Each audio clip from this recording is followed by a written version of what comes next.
Olá, sejam muito bem-vindos. Eu sou a Luísa Miranda e estamos aqui hoje para uma live maravilhosa, apesar de o tema ser super delicado, né? Que é câncer de mama e é impossível deixar de falar nisso nesse mês tão importante. Essa aqui é a queridíssima Aline, que veio aqui para acrescentar, ainda me trazer mais conhecimento sobre esse assunto que é tão delicado e que é tão sofrido. Fala um pouquinho de você, Aline. Obrigada, Luísa. É a primeira vez uma live. Estou me sentindo muito feliz pelo convite. Então, meu nome é Aline, né? Eu criei um blog na época. Eu tive o diagnóstico de câncer de mama em 2013. Eu tinha 28 anos. Tinha 28 anos.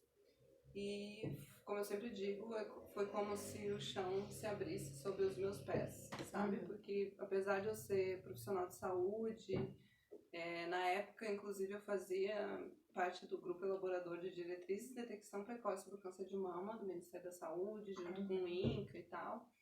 Então, eu tinha certo conhecimento, mas mesmo assim eu não sabia o que me esperava. Porque eu nunca tive ninguém próximo que teve câncer de mama, nunca tive ninguém na família. Fui a escolhida, né, na família. Então, foi um susto muito grande, surgem muitas dúvidas, né? Qualquer um fica com medo. Sim. Câncer é uma palavra muito... Sim, forte. Né? A gente tem muito medo. E aí eu trabalho com evidência, né? Evidência científica, então eu tive apoio de muitos colegas de trabalho, médicos, tive opinião de vários médicos e tal. Então, aos pouquinhos eu fui me sentindo mais tranquila, com informação, fui me sentindo mais tranquila.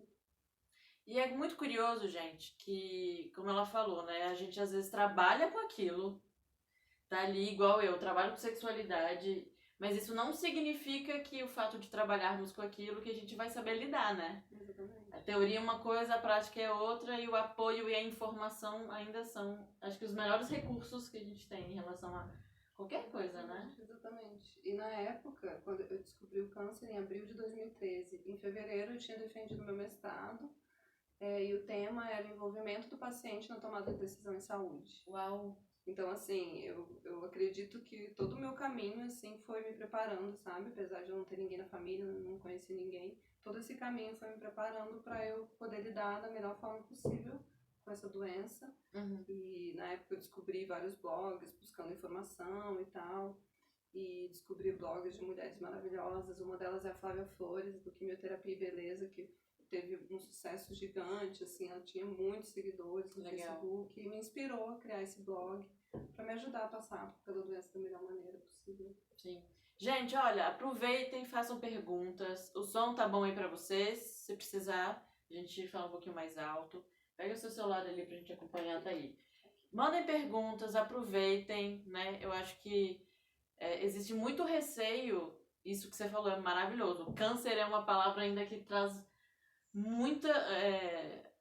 a gente se assusta muito por mais tranquilo que seja às vezes, dependendo do procedimento que pode acontecer, mas o quão isso é delicado e o quão esse choque também às vezes atrapalha no nosso processo de melhora, né? Sim, com certeza. E aí são várias coisas que auxiliam muito, né, assim, se você olhar.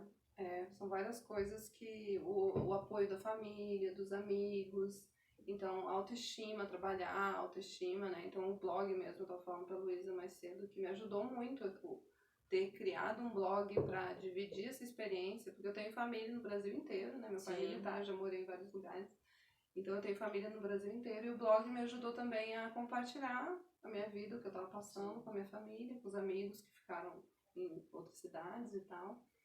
E eu fazia os meus amigos, Evandro Fortuna, Marília França, Tatiana Gama, tive vários amigos fotógrafos que me fotografaram, fizeram ensaios lindos, ensaios maravilhosos, e tudo isso foi me ajudando, sabe, a manter a autoestima. Claro que teve momentos que eu me sentia horrível, eu perdi 7 quilos, eu fiquei careca, né, então eu fiz químio, fiz cirurgia, eu tinha muito medo, porque eu sempre gostei do meu peito. Sim. Eu não queria fazer mastectomia, pesquisei muito, me informei bastante com os médicos sobre os riscos, benefícios de manter ou não, de fazer quadrantectomia ou mastectomia.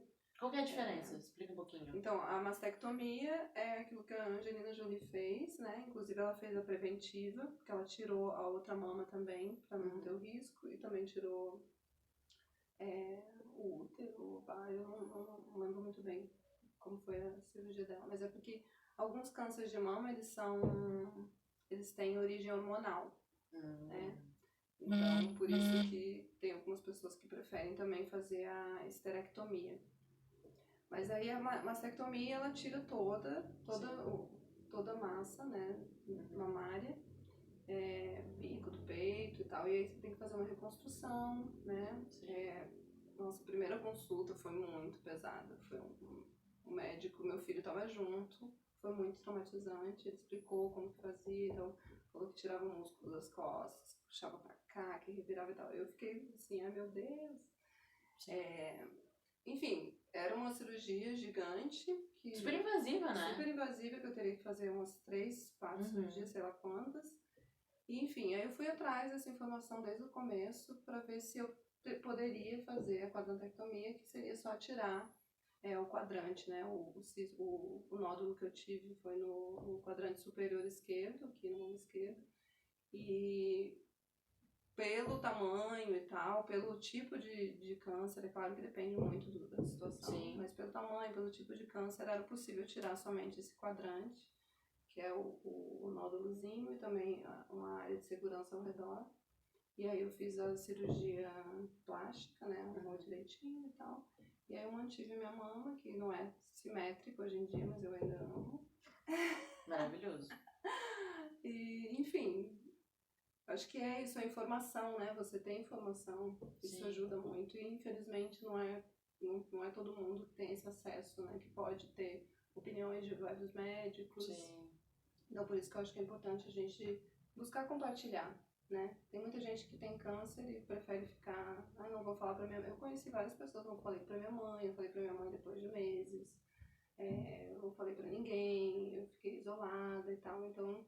Na minha opinião, essa não é a melhor maneira de passar por uma doença tão difícil que o apoio da família e dos amigos faz toda a diferença.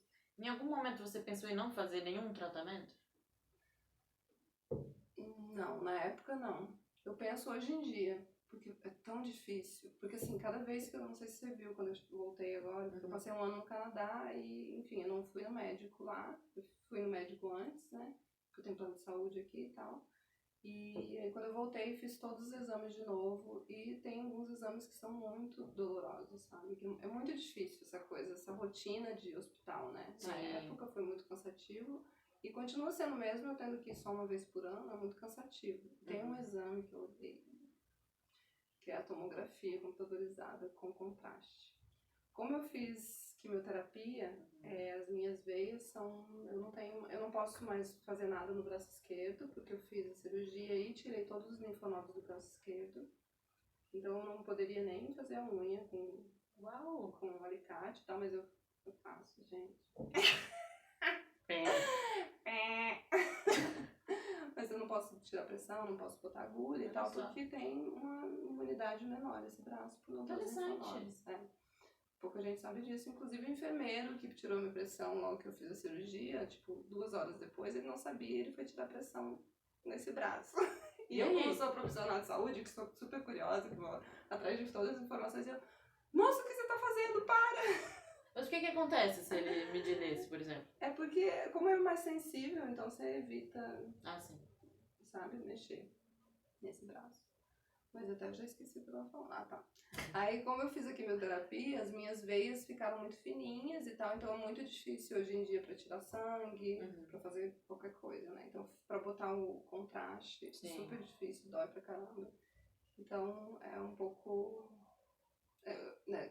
Hoje em dia eu penso assim, ai meu Deus, se isso voltar, se acontecer de novo, eu não sei se eu quero fazer de novo, sabe?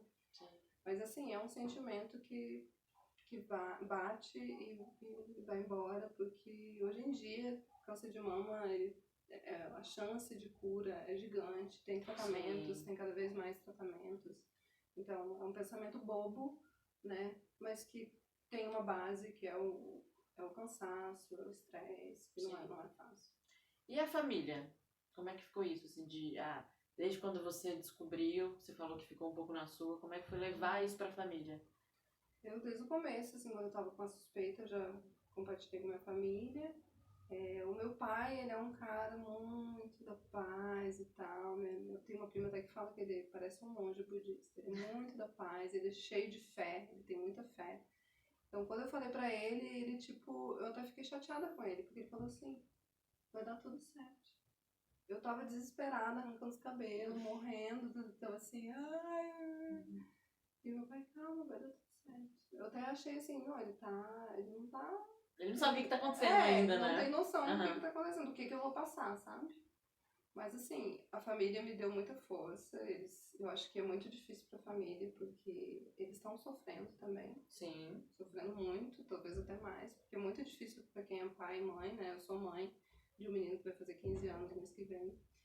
E é muito difícil pra gente ver nossos filhos sofrerem, né? Então, muitas vezes a gente fala, eu preferia eu estar doente. Minha mãe, eu ouvi minha mãe falando, filha, eu preferia eu estar doente do que ver você sofrer, sabe? É uma impotência também, né? De não poder fazer nada, de não poder... saber o que fazer também. Sim. Né? Sim. Você fez algum tipo de tratamento com terapeutas? Fiz, e foi super importante. Super importante. Fiz um tratamento psicoterapêutico desde o começo. Uhum. E, enfim, eu fazia terapia comportamental no começo, e aí ela me indicou um outro psicólogo que tratava, que ele tinha, a especialidade dele era com luto. Legal. E aí ele trabalhou muito essa questão da perda, né? Porque eu tava perdendo muitas coisas, né? Eu tava perdendo peso, eu tava perdendo cabelo, eu tava perdendo minha saúde e enfrentando, né, de cara com esse medo da morte também. Uhum. Então foi muito bom pra mim, pra me fortalecer. Legal. Você comentou que quando você suspeitava do câncer, como é que foi essa suspeita, assim? Você tinha o hábito de fazer o toque em você mesma? Não?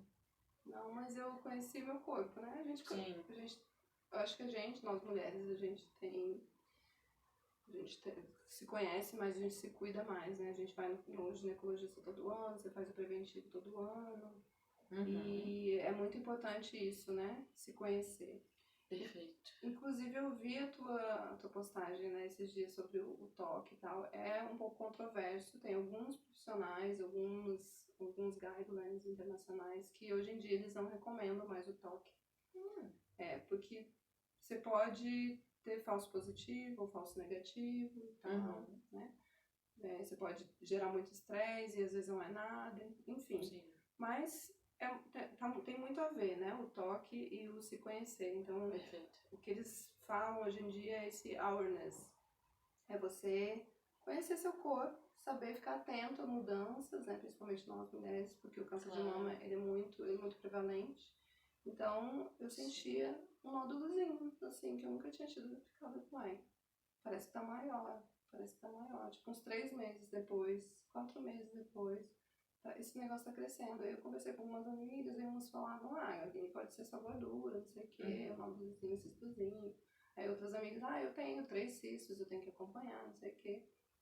E aí eu, né, tá. E fui deixando. E aí eu tava estudando pra concurso, fazendo concurso, terminando mestrado. Então fui protelando. Aí em fevereiro, assim que eu terminei o mestrado, eu acho, eu fui no médico, pedi uma ecografia, que eu nunca tinha feito, ecografia mamária. Olha só, legal. Ele fez o toque, né, e falou, olha, realmente tem um nódulo aqui, vou te passar uma ecografia. E aí na ecografia, no exame de imagem, já apareceu um nódulo que é diferente de cisto e tal, espiculado, que é com as pontinhas assim, tipo um monstrinho mesmo. E aí ele falou, olha, então tem isso aqui, esse tipo tem um alto risco de ser maligno e tal, mas a gente precisa fazer a biópsia. Aí fiz a biópsia, levou um tempão. E aí entra a questão do acesso, né, à saúde, que eu tinha plano de saúde, tinha exame ali, papapá. Tem muita gente que não tem esse acesso, tem que esperar meses, né, até sair o resultado. Eu, mesmo tendo plano, levou 1 mês para sair o resultado. Nossa, e olha a angústia, né? Não consigo nem imaginar. Exatamente. O impacto no sono, no trabalho, Exatamente. nas relações todas, né? Exatamente. Nossa. E como é que é falar isso hoje, assim, depois de tudo que você já passou? eu falo com tranquilidade, eu falei muito, né, sobre isso. Então, foi em 2013, o tratamento acabou em 2014, já fazem 5 anos que acabou o tratamento, já tive alta e tal. Eu tenho muita tranquilidade pra falar, assim. Eu acho que quando a gente passa por uma coisa dessa, assim... Até eu trouxe aqui a Mulher Maravilha, né? Que quando eu tava fazendo quimioterapia, ela também teve Mulher Maravilha. Gente, olha, representando a gente aqui hoje, tá? A Mulher Maravilha, maravilhosa, literalmente. E esses dias alguém me falou assim, porque eu sou uma mulher de muitas causas, sabe? Legal. Eu apoio, né, desde essa época, apoio as mulheres com câncer de mama, os pacientes, para que eles se envolvam cada vez mais na tomada de decisão da sua saúde. Perfeito. Eu sou feminista e busco lutar pela democracia da maneira que eu posso e tal. Então, e aí esses dias alguém falou assim, Aline, você acha que você quer dar uma de heroína? Eu não sou heroína, a gente não é heroína, né? Então, assim, uma amiga minha me deu essa bonequinha na época que eu tava fazendo quimio e tal. Eu adoro Mulher Maravilha, adoro super-heróis. Mas nós não somos heroínas, né? Mas as mulheres que passaram por isso, por uma doença dessas, a gente não tem escolha, né? Na verdade, eu acho que nós mulheres, nós não temos escolha a não ser sermos fortes. Sim. Né? A gente já... É muito difícil ser mulher, principalmente no Brasil.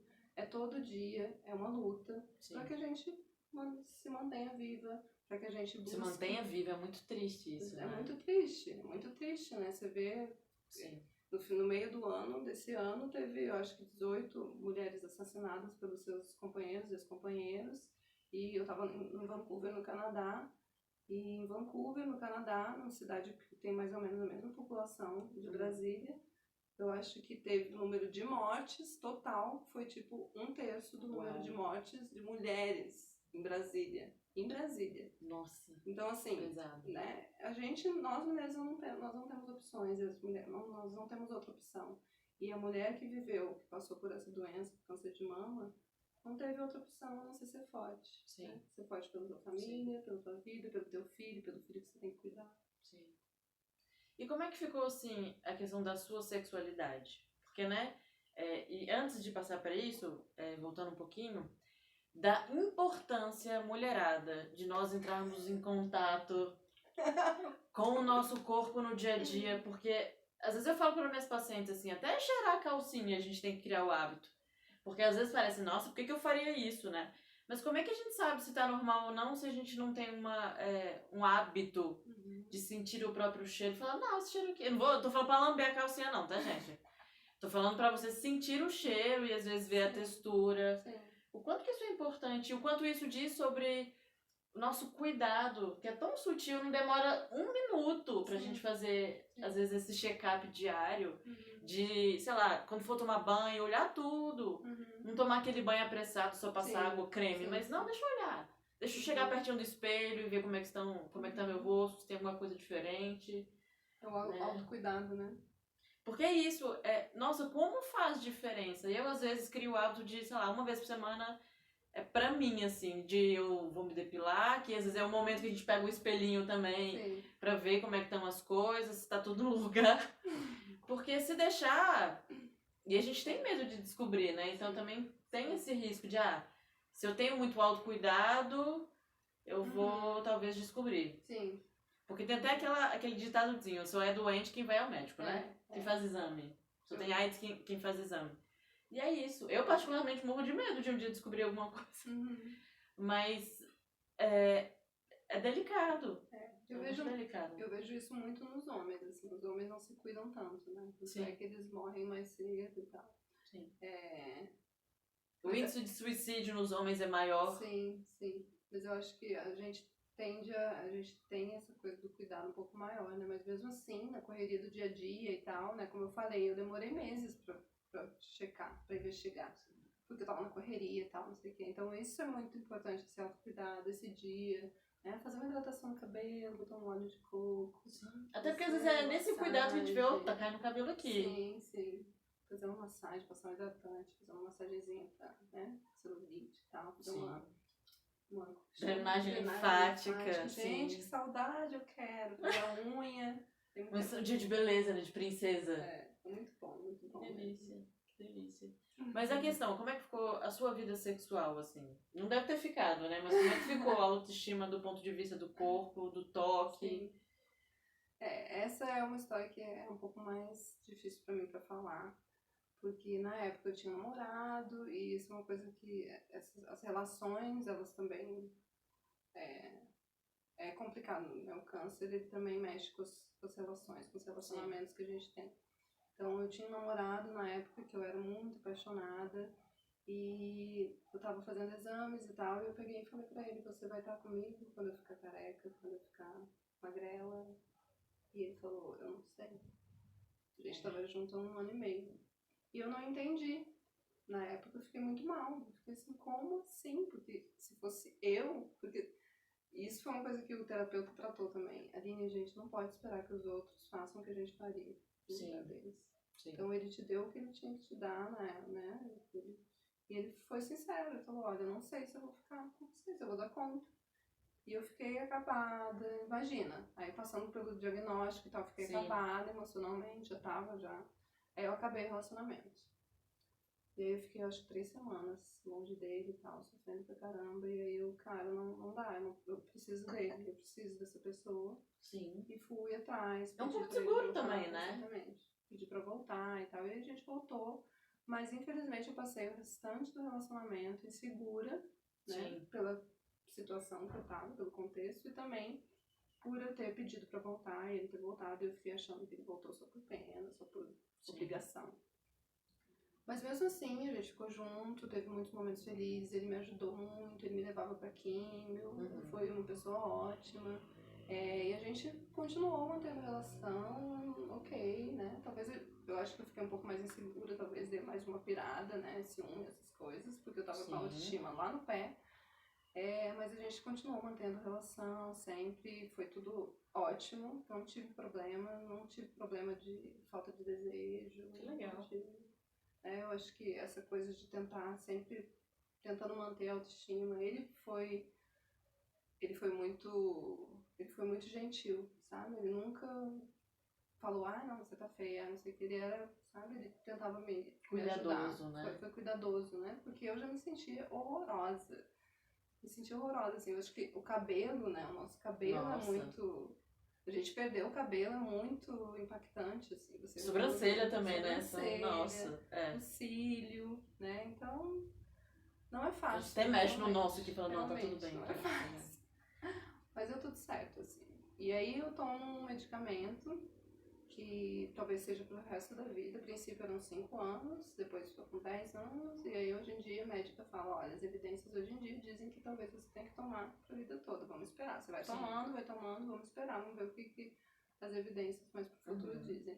E esse medicamento, ele é um inibidor, um bloqueador hormonal, e muitas mulheres, elas têm secura vaginal e tal. Imagino. Por causa dessa inibição dos hormônios, né?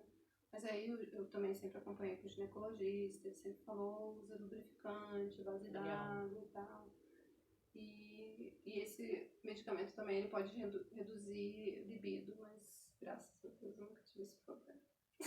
Até porque, gente, eu falo isso com muita constância, assim. Tem remédios que diminuem, tem anticoncepcional que às vezes atrapalha um pouco, mas o que mais faz com que a gente mantenha o desejo é pensar nisso de uma forma boa. Não tem jeito. Não tem jeito.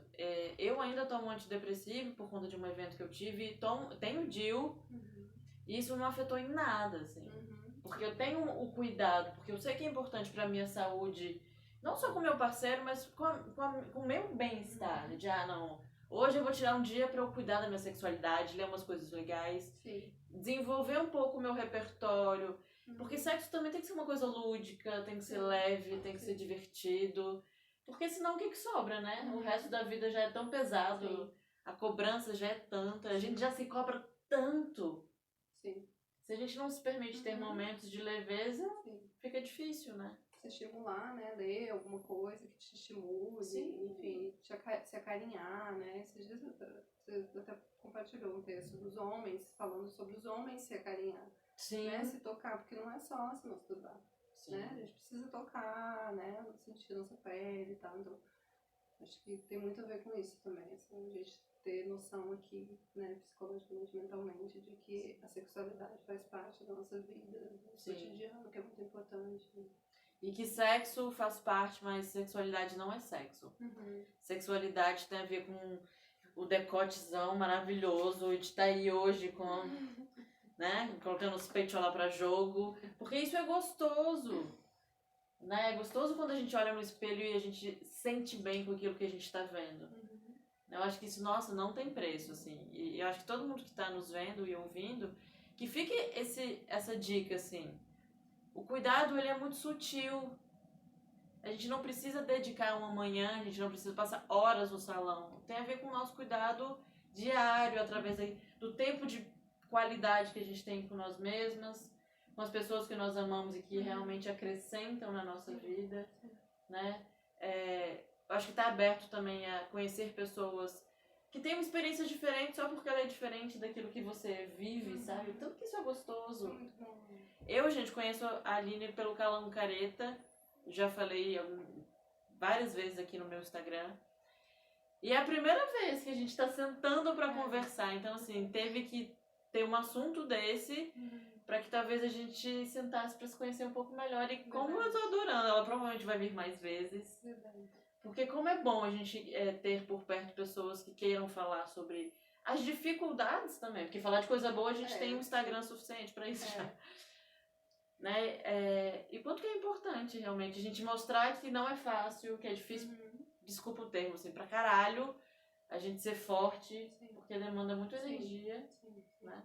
E pro seu filho, como é que foi tudo isso, assim, também? Falando em Fortaleza, como é que foi pra ele? Eu queria ser forte o tempo todo, mas não dá, realmente. Tem momentos que a gente tem que se permitir enfraquecer, sabe? Pro meu filho foi, no começo, muito difícil, né? Ele acompanhou a primeira consulta e foi bem traumatizante, inclusive pra mim. Imagina pra ele, que na época tinha 8 anos, o médico falando daquilo tudo, da cirurgia e tal. E logo depois ele começou a ter problemas na escola. Ele começou a brigar na escola, ele rasgou o boné do menino, ele brigou na escola, enfim. E aí ele fez também algumas sessões de psicoterapia, a gente conversou, cheguei junto e nunca escondi nada dele, sempre fui bem sincera, né? Claro que falando na linguagem dele, né? Claro, criança. Legal. Mas ele sempre fez parte de tudo, né? Sempre conversei muito com ele. Ele é muito meu amigo, assim. Meu filho é muito meu amigo e, ai meu Deus, tem que cuidar pra não chorar. Não pode chorar. Tá calor aqui, gente. Vocês precisam ver assim, ó. Nota um forno aqui. Mas ele cuidou de mim e teve um momento que é muito emblemático nessa história que eu, não, por causa da medicação, né, do medicamento, da quimio, eu tava tendo insônia e é um efeito adverso de uma das quimios, de um dos medicamentos da quimio. E aí um psicólogo, um psiquiatra me passou um medicamento para dormir. Eu nunca tinha tomado remédio para dormir, nunca tinha tomado antidepressivo, ansiolítico, nada. E na primeira vez que eu tomei esse remédio, eu tive alucinação. Porque eu estava sozinha em casa com meu filho. E eu tomei o remédio, em vez de dormir, apagar a luz e dormir, não, eu tomei o remédio e fiquei ali, assim, os primeiros 10 minutos ainda com ele, ele tava na cama comigo e eu comecei a ter alucinação, eu olhei pra ele e falei, Lorenzo, você tá com 4 olhos. Olha só. Não sei o que, comecei a pirar, viajar na batatinha, sabe? E esse menino, gente, ele ficou apavorado. Ele achou que eu tava virando um ET, um alien, não sei o que. Que estou possuída, né? Quase. Ele ficou assim, o que tá acontecendo com a minha mãe? Ele começou a chorar. E eu lembro que a gente dormiu abraçado. Eu chorei também, chorei, falei o que eu tava sentindo, enfim, não lembro muito bem o que foi. Até contei essa história no meu blog. Meu blog é Câncer com Otimismo, é um blog no Facebook, Câncer com Otimismo. E eu contei muitas vezes essas histórias, né, com o Lorenzo. E a gente dormiu abraçado. Eu dormi chorando, nós dois dormimos chorando, abraçados. Ele estava comigo quando eu raspei a cabeça, né? Logo depois da primeira quimio, 15 dias depois começou a cair o cabelo. Começou a cair não, logo depois começou a cair e 15 dias depois eu raspei. Aí eu fiz um churrasco na minha casa com os amigos, esse meu amigo fotógrafo, que foi o Evandro Fortuna, que começou a criar o blog comigo, que fez fez a arte. O meu namorado lindo, maravilhoso, tá mandando foto, tá mandando mensagem. Danny, love you. I love you, baby. Hey, Danny. E a gente fez um churrasco e foi divertido, sabe? Raspar a cabeça. Sabe aquela cena daquela novela da Carolina Não Dickmann? lembro. Chorando. Nossa senhora. Comigo foi diferente, foi rindo, a gente tava rindo e tal. No final legal. minha mãe chorou, aí eu acabei chorando também, mas foi divertido. Meus amigos, a Patrícia tava junto, que é a Patrícia Mesquita, que é uma grande amiga, que esteve junto comigo o tempo todo, mesmo quando ela morou no Canadá também, ficou um ano fora, e a gente se falava todo dia. E o meu filho pegou a máquina, também raspou minha cabeça. Então, meu filho, pra mim, ele é um mini herói. Um parceiro, um amigo, companheiro, e isso com certeza fez dele um menino muito mais forte e mais maduro também, sabe? Não, e eu imagino como é que não deve ter sido pra vocês lidar com essa vulnerabilidade, sabe? Que hoje é uma questão que tá voltando muito como uma necessidade pra gente manter a nossa saúde mental, é saber ser vulnerável e se permitir. Porque, nossa, como deve ter sido difícil pra ele te ver naquele estado e querer ser forte pra também te apoiar com tão pouca idade, sabe? Sim. E de mostrar pra ele que às vezes faz parte da vida os momentos de tristeza, que problemas vão vir, mas que tá tudo bem, né? Assim, quando a gente tá ali, acho que sendo verdadeiro com quem a gente ama, dá certo de alguma forma ou de outra, né? Ó, você quer ler o recado do seu? Aline, hey Aline, huge fan. What alternative treatments did you find helpful for your well-being? Então ele tá perguntando quais tratamentos alternativos que eu achei que foram que ajudaram no meu bem-estar. Legal. Então, eu fiz psicoterapia. Eu lembro que teve uma vez que eu busquei um spa para fazer massagem, um banho de ervas, né? Banho de ervas é uma coisa que hoje em dia eu busco fazer também. Que mais, gente? Eu nunca fui muito de buscar... Body talk hoje tem, na época, eu fiz né? body talk. Hipnose, tem várias eu coisas. fiz body talk agora há 2 anos. Achei incrível, incrível mesmo. Eu fiquei de cara. Isso que eu super recomendo também. Isso que eu lido com evidência e tal, né? Mas a minha mente, a minha mentalidade, ela não é muito... eu esqueci a palavra em português. Skeptical. É uma pessoa que pensa muito assim, sabe? Focada? Não. Esqueci. A pessoa que acredita só na ciência, que não acredita... Cética, isso. Sim. Então, eu nunca fui muito cética, então, mas também nunca fui de buscar muitas terapias holísticas ou tratamentos alternativos, mas com certeza muita gente é beneficiada, né? Acupuntura, tem gente que gosta muito de acupuntura. Eu fiz, mas foi há muito tempo. E a religião? Você tem alguma religião? Isso é uma coisa que eu ia falar, Legal. A fé, né? É muito importante ter fé. Eu não tenho religião, mas eu me considero uma pessoa de fé. Eu sou uma grande fã de Jesus Cristo, né? Minha família ela é cristã e eu cresci sendo kardecista, né? Espírita, eu lia, estudei e tal. Aí depois minha família se converteu e eu também ia para a igreja, eu fui para a igreja metodista durante muito tempo. E então eu sou uma grande fã de Jesus Cristo, dos ensinamentos da Bíblia. Legal. Mas não sou religiosa, mas eu acredito que na Bíblia, né, tem muitas passagens lindas, assim, até, inclusive esses dias eu mandei pro meu namorado uma passagem que eu acho linda sobre 2 é melhor que 1, né, que quando a gente tá com uma pessoa que você ama, ou quando você tá com os amigos, é muito melhor do que estar sozinho, que de novo aquilo que eu falei, né, muito melhor você ter a companhia de outra pessoa. E eu acho que a fé de que tudo vai dar certo, isso ajuda muito, sabe? Você ter fé no tratamento, fé de que vai dar certo, né? Claro que informação é importante, tá? Mas a fé também, eu acho que ajuda a lidar, a passar por esse momento. Esperança, né? Esperança. Que legal. E assim, pra gente já ir finalizando, o que você tem a dizer para as mulheres que estão iniciando esse processo de descoberta em relação ao câncer? As famílias, o que você tem a dizer para essas pessoas? O que eu falo para as mulheres é preparem-se, não vai ser fácil. É um caminho difícil, mas você vai sair dessa, com certeza. Tá. O tratamento de câncer de mama, ele tem tipo 97, 98% de chances de cura. Então, você vai sair dessa e você vai sair mais forte do que quando você entrou, sabe?